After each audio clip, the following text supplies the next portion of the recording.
સુરત શહેરમાં આંતરરાષ્ટ્રીય માનવ અધિકાર દિવસની ઉજવણી અઠવા લાયન્સ એમટીબી કોલેજ ખાતે યોજાયું હતું, જેમાં સેમિનારમાં મહિલા અગ્રણી સહિત અનેક લોકો હાજર રહ્યા હતા। આંતરરાષ્ટ્રીય માનવ અધિકારના ભાગરૂપે સુરત શહેરના આંતરરાષ્ટ્રીય માનવ અધિકારી દિવસની ઉજવણી કરવામાં આવી હતી, જેને લઈને ફરિયાદી સંઘ ઓફ માનવ અધિકારી દ્વારા માનવ અધિકારી સંરક્ષણ અને સંવર્ધન માટે માનવ અધિકાર મંથન નામનો સેમિનારનું આયોજન કરવામાં આવ્યું હતું। અઠવા લાયન્સ એમટીબી કોલેજ કેમ્પસના કોમર્સ ભવન હોલમાં યોજાયેલા કાર્યક્રમમાં મહિલા અગ્રણી મુખ્ય અતિથિ તરીકે ઉપસ્થિત રહ્યા હતા। માનવ અધિકારી અંગે વક્તાઓને ઉપસ્થિત લોકોને સમજ આપી હતી। સમાજમાં તેની જાગૃતતા લાવવા માટેનો પ્રયાસ થાય અને કાર્યક્રમનો પણ કરવામાં આવે। આ કાર્યક્રમમાં વિવિધ મહાનુભાવો ઉપસ્થિત રહ્યા હતા। ખાસ કરીને ફરિયાદી સંઘ ઓફ માનવ અધિકારી રાષ્ટ્રીય અધ્યક્ષ પ્રદીપ સિંહ આર રાજપૂત સહિત અનેક કાર્યકર્તાઓ ઉપસ્થિત રહ્યા હતા। કેમેરામેન હકીમ શેખ સાથે વસીમ હાસમીનો रिपोर्ट आज़ाद न्यूज़ सूरत। नमस्कार, मेरा नाम डॉक्टर शीतल तमाकूवाला है और मैंने सोशियोलॉजी में पीएचडी की हुई है। मैं प्रोफेसर हूँ, मैं रिसर्चर भी हूँ। मैं समाज कार्य से जुड़ी हुई हूँ, मेरी एक एनजीओ है। साथ ही साथ मैं साइकोलॉजिस्ट भी हूँ, जहाँ पे मेरा एक काउंसलिंग सेंटर है। अब ये तीनों जो है ना, सोशियोलॉजी है, सोशल वर्क है और साइकोलॉजी है, ये तीनों जुड़े हुए हैं। क्योंकि जैसे ही मैंने मेरा career as a professor start किया, तब मुझे पता चला कि समाज में जितनी भी पीड़ाएं हैं, उसके लिए समाज का ज्ञान होना ही नहीं ज़रूरी है, उसके समस्याओं का ज्ञान होना भी ज़रूरी है और मानव के विचारों का, मन का ज्ञान होना भी बहुत ज़रूरी है।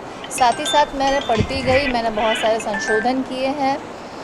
प्रदीप जी से मैं कई सालों से जुड़ी हुई हूँ। हमारे स्टूडेंट्स उनके वहाँ प्लेसमेंट में जाते थे और प्रदीप जी बहुत अच्छा कार्य कर रहे हैं। और आज एक प्लेटफॉर्म मिला है जहाँ पे सभी को पता है मानव अधिकार है क्या, पर मानव अधिकार के बारे में डिटेल में माहिती देना चाहती हूँ कि आप कैसे इसको अपनी डेली रूटीन में, आपको अगर इन्फॉर्मेशन होगी, आपको जानकारी होगी, तो आप दूसरों को भी प्रोत्साहित कर सकते हो। बस यही एक प्रयास है आज का। आज खास करके मानव अधिकार मंथन में किस किस बातों पे प्रकाश डाला गया और किस किस बातों पर लोगों को आगे जाना चाहिए? बेसिकली हमारे इंडिया में सबको पता है कि डेमोक्रेटिक कंट्री है, सबको अपने राइट्स के बारे में पता है, अपने हक के बारे में पता है, पर जो बेसिक इन्फॉर्मेशन होनी चाहिए, संविधान में क्या क्या प्राविधान है, कितनी हमारे आर्टिकल्स है, वो किसी को पता नहीं है। मैं ऐसा नहीं कहती हूँ कि आपको कॉन्स्टिट्यूशन पूरा आना चाहिए, पर आपको इतनी तो बेसिक माहिती होनी चाहिए कि अगर आप एक मानव हो तो आपके इतने अधिकार है। पूरे विश्व में ये आज का दिन इतने हर्षो उल्लास से मनाया जाता है, जहाँ पे हमारा देश ही हमें ये प्राविधान देता है कि आपके जितने भी हक हैं आपको मिलने चाहिए, पर लोगों को पता ही नहीं है ये क्या है। आज का ये प्लेटफॉर्म जो है, हम लोग ज़्यादा से ज़्यादा संख्या ये हमारे संघ में जोड़ने की कोशिश करेंगे। लोगों को हम लोग अवेयरनेस प्रोग्राम्स मैं करना चाहती हूँ, जहाँ पे उन लोग को पता चले कि इतना इसका फ़ायदा है। लोगों को साथ जोड़ के एक टीम बना के हम लोग दूसरे लोगों को भी प्रोत्साहित कर सकते हैं। आज का हमारा मुख्य हेतु यही है कि जितने भी लोग, नहीं ओनली और इन सूरत, पर बहुत सारे हमारे सूरत में सबसे ज़्यादा माइग्रेंट है। नमस्कार दर्शक मित्रों, मैं प्रदीप सिंह राजपूत, राष्ट्रीय अध्यक्ष फरियादी संघ ऑफ मानवाधिकार। आज फरियादी संघ ऑफ मानवाधिकार के तत्वाधान में आयोजित 10 दिसंबर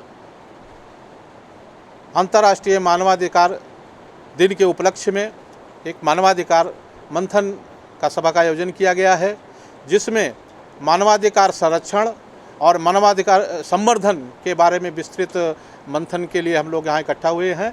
हमारे बीच मुख्य वक्ता के रूप में और मुख्य अतिथि डॉक्टर शीतल तमाकूवाला MSW हमारे बीच उपस्थित हैं और बृहद जानकारी मानवाधिकार के विषय पर इनके द्वारा दी जाएगी।